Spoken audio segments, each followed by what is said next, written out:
Bonjour Patrick Vignal. Bonjour. Soyez le bienvenu. Est-ce que vous allez travailler, vous, le 1er mai ? Écoutez, moi je travaille toujours. Mais plus sérieusement, on fait le. C'est le débat du jour. Alors le travail, c'est la santé, on dit toujours. Non, plus sérieusement. Oui, certains vous diront que non, mais bon. Ouais. Non, surtout qu'en plus, ça a changé. Depuis le Covid, il y a une nouvelle relation au travail.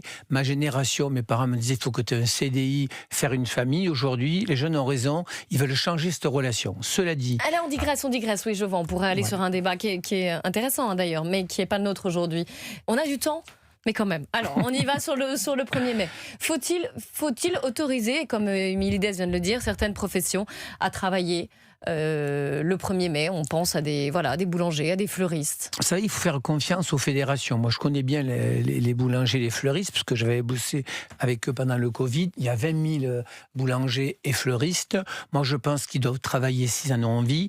Par contre, je pense que leurs salariés, que ce soit les caissières, que ce soit les gens qui accompagnent, doivent ou récupérer double, c'est-à-dire un jour travaillé, voire 2 jours récupérés, ou qu'ils soient rémunérés différemment. Pourquoi les magasins de bricolage sont ouverts? Pourquoi les enseignes de restauration sont ouvertes? Donc, je pense qu'il faut une souplesse, madame. Alors, donc, vous êtes favorable à ce changement et à ce texte? Avec une souplesse. La difficulté, et j'ai écouté Adrien Clouet, et j'ai écouté Sophie Binet, c'est de dire je suis moi patron, je suis boulanger. Si je dis à ma caissière est-ce que tu veux travailler, si tu ne travailles pas, je te mets dehors. Mais je pense que ça a changé la relation qu'il y a entre l'employeur et l'employé. Donc moi je pense que est-ce qu'on peut dans ce pays faire confiance aux gens? Donc ça ne coûte rien d'essayer. Puis si on voit qu'il y a des contraintes totales, on adaptera. C'est toujours difficile de revenir en arrière, vous savez ça. Parce que le politique, il a peur souvent de dire je me suis trompé. Bah oui, faut qu'il apprenne ça. Ah ouais. Nous, chez Attal, on sait quand on se trompe. Écoutez, Marie-Lise Léon, on va voir ce que vous lui répondez. Elle est secrétaire générale de la CFDT à propos de ce 1er mai.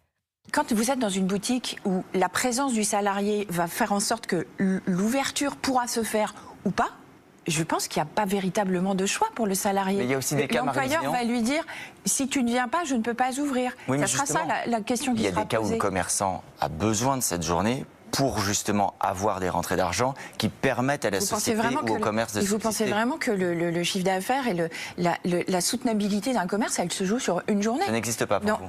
Mais bien sûr qu'il y a eu besoin d'ouverture. Mais je ne crois pas que ça se fasse à une journée près.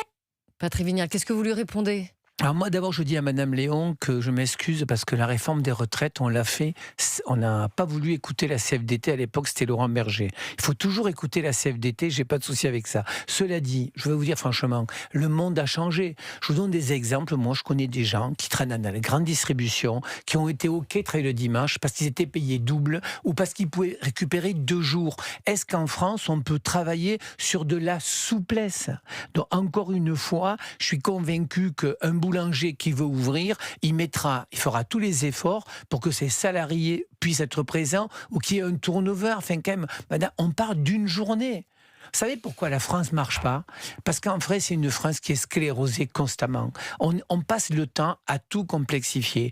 Moi, je pense que les fleuristes et les boulangers qui veulent ouvrir le 1er mai, il faut qu'il y ait à ce moment-là ce contact avec ses salariés. Et puis, on a quand même une direction du travail. Il y a un symbole quand même aussi sur ce 1er mai. Madame, le symbole aujourd'hui. Vous savez quoi, le symbole? C'est que 80% des Français ne croient plus à la parole des politiques. C'est ça pour moi le symbole. Est-ce que la politique peut changer la vie des gens? Est-ce que la politique, vous y croyez encore? Vous savez quoi? Vous n'allez pas me répondre parce que vous y croyez plus. Parce que c'est pas moi qui réponds aux questions en fait surtout. C'est vous, c'est dans ce rôle-là mais la citoyenne que vous êtes pourrait me répondre. Eh bien peut-être qu'elle vous répondra, mais hors antenne. Mais je vais continuer avec mes questions parce qu'il y a autre chose qui s'est passé ce matin. Il y a ce qui est dénoncé comme un passage en force, une sorte de 49.3. Rappelons que ce n'est pas illégal, mais voilà, le bloc. Non mais c'est vrai, ça faisait partie des. Donc les assemblées. Il y avait une journée de débat qui était prévue à l'Assemblée nationale et puis une motion de rejet qui a été proposée et adoptée. Ce qui fait que ce texte, il n'y a plus de débat dessus. On en revient à celui qui avait été adopté par le Sénat et il va passer en commission mixte paritaire dans quelques jours, où il y a une CMP qui est plutôt à droite, donc ce texte va sans doute passer. Donc la gauche, l'ensemble de la gauche et les syndicats dénoncent un passage en force. Voilà, est-ce qu'il n'y aurait pas valu... Est-ce que ça valait pas le coup d'en débattre de ce 1er mai? Vous savez, moi je suis bien placé pour vous le dire. J'ai fait voter 2 lois. La première loi, c'est le changement de nom issu de la filiation. 4000 changements de nom en 2021, on est à 200 000. La deuxième loi, c'est la reconnaissance des métiers de la médiation votée à la majorité. c'est vrai que j'ai pris le temps. J'ai pris le temps parce que la politique, les lois, c'est du temps. On va trop vite, on n'en prend pas le temps. Cela dit, quand je vois certains qui disent que le 49.3 ne devrait pas exister, mais vous savez que le monde a changé. Moi, je suis d'une génération, 2012, François Hollande, on était 350, on faisait ce qu'on voulait, l'opposition avait voulu crier et on passait. Aujourd'hui, la société est du tripartisme et je peux vous dire qu'elle ne va pas changer. Vous verrez en 2027 qui sera candidat aux élections, c'est arriver à convaincre. Donc, mais donc le justement, 49.3, les débats, c'est important. Oui, mais madame, trop de débats tue le débat. En fait, ce 49.3, il faut le garder. Vous voyez bien que tout le monde est dans la posture. On va parler des carburants tout à l'heure, mais rappelez-vous pour le Covid, moi j'ai des soutiens, j'ai des souvenirs de l'opposition, on ne donnait pas assez de chèques. Aujourd'hui, qu'à 500 milliards de dettes, les gens vous disent vous avez cramé la caisse. Donc il faut un 49.3, il le faut, parce que c'est constitutif. C'est pas vraiment un 49.3, hein, rappelons-le. Voilà. Mais là, à un moment donné, il faut bien gouverner. Les Français, à un moment donné, disent appliquez votre programme et gouvernez avec votre programme. Et là, depuis quelque temps, on est embêtés. Nous sommes une partie de la difficulté, puisqu'on a créé des extrêmes, que ce soit l'extrême droite et l'extrême gauche. Et aujourd'hui, on est empêché de gouverner. On a décidé, il y a un vote, on applique. Et oui, vous avez raison. Je pense qu'au Sénat, ça passera, parce que le Sénat, cette chambre basse, est plus à droite. Donc, oui, les boulangers pourront ouvrir le 1er mai. Oui, mais l'idée est que ça s'applique dès ce 1er mai 2026. Il faut qu'on soit efficace. On nous le reproche tout le temps. D'accord, mais de là... C'est la complexité des Françaises et des Français. Voilà, moi, il y a une partie de l'hémicycle qui dit c'est un passage en force, on aurait aimé en parler, écoutez, ils avaient qu'à être meilleurs et mettre plus de députés à leur compte quand ils ont été élus. Il faut bien qu'on décide. Vous savez, on nous reproche aux politiques d'être un peu lâches. Il serait temps un peu qu'on dise les choses. Et on assumera en 2027. Patrick Vignal, parlons maintenant des prix à la pompe. Écoutez Michel-Édouard Leclerc, qui était ce matin l'invité de BFM. Qu'on retrouve le niveau d'avant. Je le sens pas ça. On n'a jamais vu une volatilité de 40 centimes en 2 jours comme ça, voire 60 centimes. Donc je vais vous dire, aujourd'hui, à pétrole brut constant, je pense que ça va baisser un tout petit peu aujourd'hui, mais ça va bien mettre 3 à 5 jours à pétrole, au prix du pétrole constant, 3 à 5 jours pour arriver dans les cuves. Parce que les cuves, elles sont pleines là. Les gens achètent moins de carburant, donc il faut renouveler le stock. Et j'espère qu'ils ne vont pas se castagner quelque part pour que ça ne reparte pas à la hausse. Alors, il dit 2 choses et je voulais vous interroger là-dessus. Il dit que il faut un peu de patience là, ça risque de baisser 10-15 centimes d'ici 2-3 jours, ce week-end, début de semaine. D'accord. Mais surtout, ce qu'il dit, c'est que l'idée de revenir à des prix qui étaient ceux à la pompe d'avant le conflit, ça va être difficile. Comment on l'explique aux Français, ça ? Vous vous rappelez la crise des Gilets jaunes 2018 ? C'était sur les 80 km, l'augmentation. Vous savez, chez moi, dans le monde rural, un jeune couple, ils ont 2 voitures, une maison à crédit, et quand ils ont payé l'essence des 2 voitures, il leur reste même plus le temps d'aller au restaurant ou se faire plaisir. Là, j'ai trouvé que pour l'instant, les gens, parce que les Français sont intelligents, c'est pas la faute du gouvernement. On sait très bien que c'est un conflit mondial, et aujourd'hui, ça va dépendre du 3 On n'a pas dit que c'était la faute du gouvernement, mais le gouvernement peut aider, peut faciliter. Vous avez dit quand même que les Français sont un peu mobilisés, mais sans plus. On n'a pas une crise des Gilets jaunes. Je veux dire ce que je pense, moi. Mais j'ai pas honte de le dire, et vous savez que je dis les choses. On va arrêter la politique du chèque. En fait, en 1973, quand il y a eu ce choc pétrolier, on a fait France, on a fait nation. On s'est dit, qu'est-ce qu'on doit faire ? On a fait une erreur sur le nucléaire. Merci les Verts. Le vrai débat, madame, et je vais vous parler de mon aide soignante, qui, elle, effectivement, ça avait coûté 300 € de plus pour aller soigner nos aînés à 5 h du matin, et personne ne le fait. Qu'est-ce que vous lui dites ? Eh bien, moi, j'ai envie de lui dire, il y a 2 choix. Ou on va encore sortir le chéquier, ça va être une aide spontanée, ou on construit autre chose avec elle.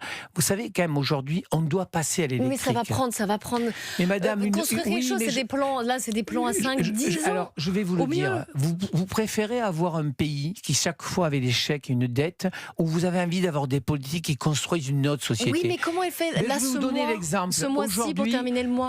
L'aide soignante, aujourd'hui, on va essayer avec elle de savoir si on peut l'équiper en panneaux photovoltaïques, si elle a un petit appartement. On va voir comment on peut l'aider à acheter une voiture électrique. Et là, on va... Écoutez, je ne vais pas vous donner mon cas. Moi, je suis passé à l'électrique. Ça me coûte plus grand-chose. Pas de révision. J'ai mis un panneau. Mais ça vous a coûté combien en investissement ? Tout le monde ne peut pas se le permettre. Mais je vais vous dire, madame, j'ai mis un panneau sur ma maison et ça ne me coûte plus rien. Et en 3 ans, je vais l'amortir. Moi, j'avais les moyens. Je n'ai pas besoin qu'on m'aide. Mais pour l'aide soignante, ou c'est une défiscalisation, ou alors c'est sur ces kilomètres, on l'augmente. Et on travaille avec la fédération des infirmiers, des aides-soignants. On construit une vraie société. Ce qu'on reproche mais ça, c'est du moyen ou long terme. Encore une fois, là, le court terme...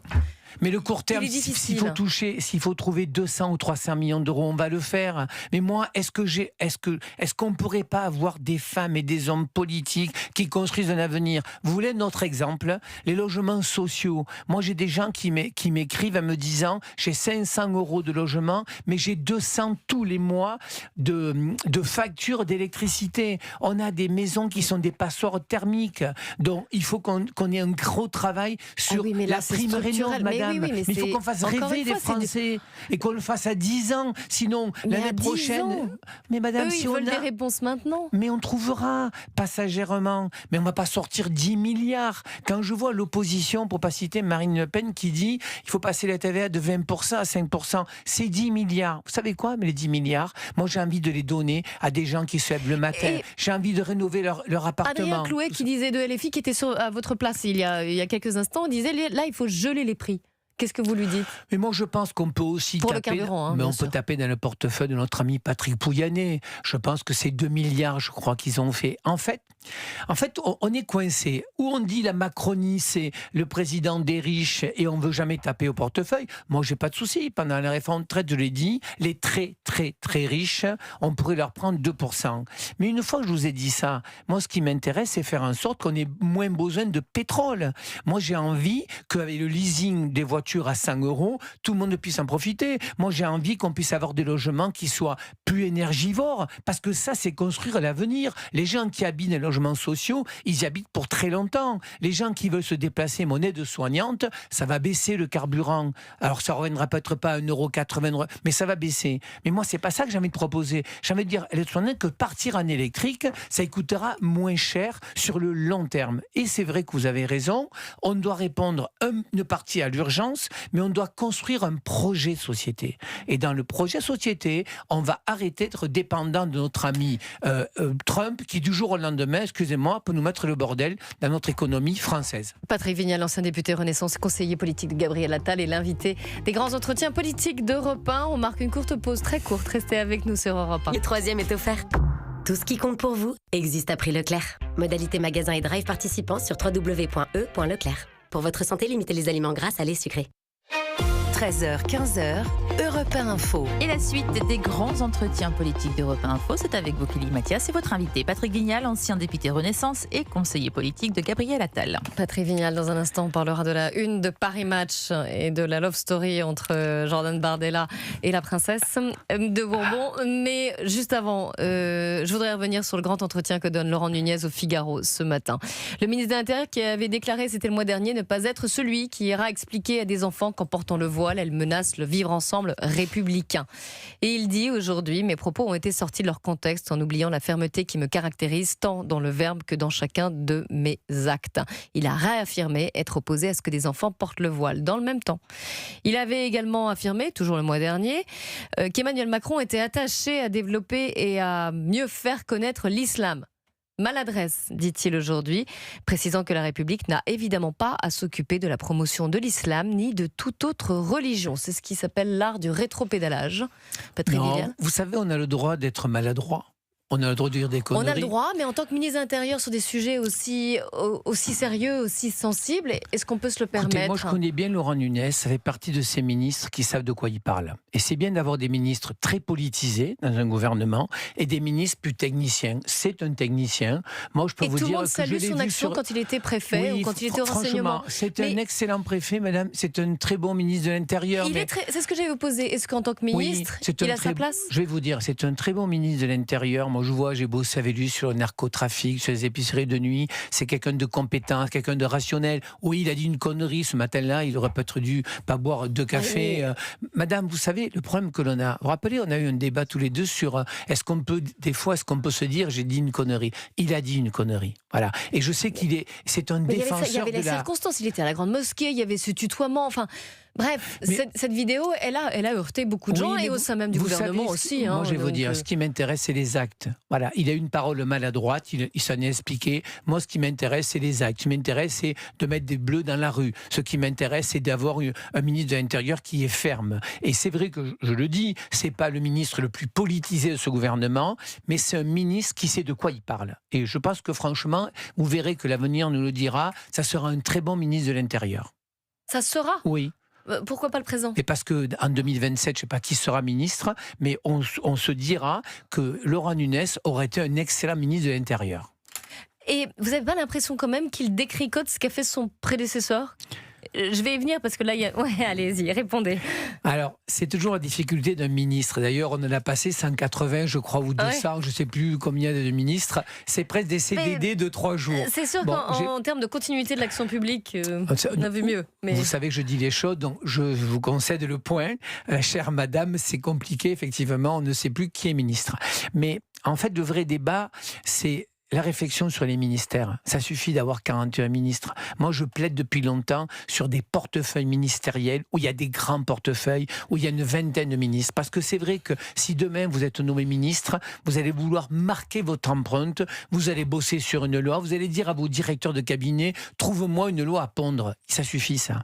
Est-ce qu'on peut remettre du sens dans l'action politique? Et donc, pour revenir à Laurent Nunez, je pense que oui, c'est un technicien, c'est quelqu'un qui a appris de terrain, qui sait de quoi il parle. Il est différent que Bruno Retailleau, qui était un politique. Il est différent que Gérald Darmanin. Voilà, mais chacun a sa sensibilité. Mais vous verrez, quand je vous dis qu'il restera un très grand ministre, c'est qu'on a besoin dans une majorité de politiques qui bousculent et de techniciens, et c'est alchimie qu'il faut créer. Alors, il essaye de couper de l'herbe sur le pied, justement, de son prédécesseur Laurent Taillot à propos de la loi sur la séparatisme. Mais il a annoncé... tous, madame, vous le savez, qu'en politique, on est tous amis. On se déteste tous, voilà, je vous l'ai dit. Ça vous va? Non, je voudrais revenir sur le fond, ça ne me va pas. Je voudrais revenir sur ce projet de loi.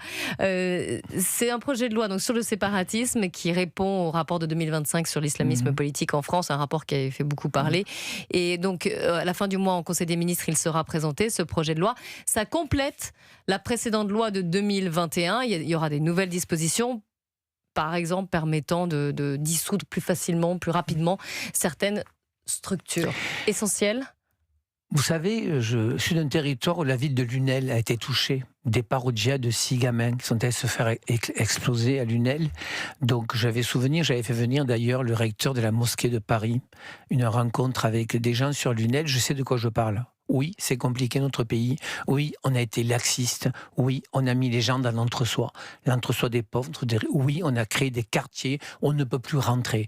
Donc oui, à la fermeté. Mais oui aussi à l'éducation. Vous savez, ma loi sur la reconnaissance des métiers de la médiation, j'ai fait tous les quartiers très chauds de France. Vous voulez que je vous parle d'un quartier où je me trouvais avec 4 gamins de 14 ans qui avaient un flingue qui me disaient, nous, notre rêve, c'est d'épouser une influenceuse, de vivre à Dubaï. Et on sait qu'on finira ou une balle dans la tête ou en prison. Voilà où on a été lâches, les politiques. Donc il faut arrêter avec des lois, il faut les appliquer, il faut donner le pouvoir aux préfets et aux maires. C'est ça qu'il faut faire, madame. J'ai pas de souci avec bâton et carotte. Donc oui, cette loi pour vous, elle va dans ce sens-là ou... Il faut la mettre en œuvre, mais surtout il faut sur déjà le la faire terrain. passer, parce que c'est pas évident. Il y a un calendrier parlementaire aussi qui est un peu tendu. Parce qu'on se retrouve avec un tripartisme, parce qu'on est tous les yeux rivés pour 2027. Mais vous savez, il y a les élections et il y a la continuité.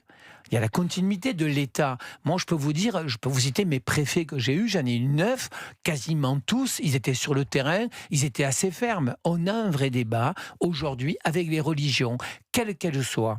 La religion, c'est la sphère privée. Voilà. Et que ce soit à l'école, que ce soit partout. Je vais vous le dire, quand je vois des mairies qui font uniquement des piscines que pour les femmes, ils ont tort. Les piscines, c'est pour tout le monde. Voilà. Et après, quand il concerne le voile, moi, j'ai pas de souci. Je travaille sur les quartiers populaires. La gamine qui a 6 ans, elle ne met pas un voile. La majeure qui veut le mettre, c'est son problème. Et vous savez, ce qui m'intéresse, moi, c'est de remettre la femme au milieu du centre aujourd'hui. C'est là où on a failli, les hommes politiques, les femmes politiques. La femme, elle est libre de son corps, libre de s'habiller comme elle veut. Et c'est sur ça qu'on doit travailler pour l'avenir. Mais c'est le cas actuellement ou non, alors? On va pas assez loin, je pense. On va pas assez loin. Et pas en parole. Je ne vais pas citer l'ancien ministre de l'Intérieur qui disait, moi, vous savez, je me rappelle Emmanuel Macron qui a dit, avec moi, il n'y aura plus un seul élève qui dormira dans la rue. Mais vous le croyez, vous? C'est pas qu'Emmanuel Macron. Tous les politiques arrivent en disant je vais régler ce problème. C'est très complexe aujourd'hui. On a des quartiers qui sont gangrénés. Vous savez pourquoi ? Parce qu'on a laissé les gens. Et je vais vous donner un exemple précis. Dans un quartier populaire, je vais vous le faire en local associatif. Je voulais qu'il y ait le club de pétanque, le club de judo, le club de foot et un club de femmes. Vous savez, les gars, ils n'ont pas voulu. J'ai fermé ce local pendant 2 ans. Tant qu'il n'y aura pas une parité, il n'y aura pas de locaux. Voilà ce qu'on doit faire. On n'est pas assez ferme, mais à la fois, on doit aussi inventer de nouvelles façons de faire. Mais alors, Patrick Vignal, je me permets cette question presque personnelle. Vous êtes ancien député Renaissance. Ouais. Est-ce que vous diriez que vous avez eu tort de croire aux paroles d'Emmanuel Macron ? Est-ce que vous êtes déçu ? Pas du tout. Moi, je suis le premier parlementaire qui, en 2017, a reçu Emmanuel Macron à Lunel. Le président avait raison, cette histoire en a même temps. Regardez, moi, je pense de le dire. Il y avait des amendements que j'aurais aimé voter des Républicains. On me dit, ah non, comme c'est un républicain, tu votes pas pour. Mais vous comprenez pourquoi les Français font plus confiance ? Emmanuel Macron, il est arrivé, il a inventé une nouvelle forme. D'abord, les partis étaient très mal, que ce soit les Républicains ou le PS, soit qu'il n'a pas pris le temps d'écouter les gens, qu'il s'est enfermé avec la même caste et qu'il a oublié que les corps intermédiaires et les maires étaient les vigies les plus importantes. Je vous coupe parce qu'il nous reste quelques secondes et je sais que vous voulez en parler. Écoutez, Catherine Ney. Un candidat qui a des chances d'être élu, ce qui est une hypothèse, ne peut pas se présenter à la présidentielle sans offrir une storytelling intime, comme on dit. Parce qu'il faut que les médias aient autre chose à raconter que l'ordinaire politique, la violence, la politique, ça, on en est gavé. Il faut de l'émotionnel, du sentiment, de la patte humaine. Avec sa princesse, Jordan Bardella écrit un conte de fées à l'envers. Cette fois, c'est le petit-fils de l'ouvrier turinois qui séduit la duchesse de Calabre et de Palerme, dont la lignée remonte à Hugues Capet, et ils ont l'Italie en commun. Des images qui vont alimenter forcément les médias, les réseaux sociaux, et déjà Paris Match écrit « Il y a chez eux la volonté de ne pas laisser s'effacer l'identité européenne et française ». Catherine Ney, donc ce matin sur Europe 1. Jordan Bardella qui officialise sa relation avec la princesse Maria Carolina de Bourbon des Deux Siciles.